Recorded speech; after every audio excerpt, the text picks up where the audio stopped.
Okay, good afternoon YouTube. Here's another video for the Suzuki, and today we're gonna showcase a couple of things. First thing is the new Addco rear sway bar for Suzuki SX4 06 to 13. I just picked it up the other day. It's a new product. I'll have a link in the description on how you can order one for your Suzuki if you want one. And today we're gonna install it on the Suzuki. Now the second thing that I'm gonna show you is, as you can see, the Suzuki is in my garage.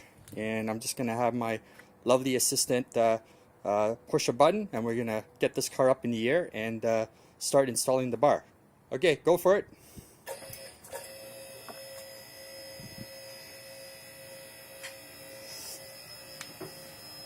As you can see, I purchased a Quick Jack 7000 SLX about a couple weeks ago, and I'm gonna use that to lift up the car to install my sway bar.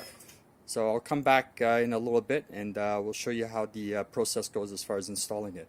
Alright, we'll be back in a little bit.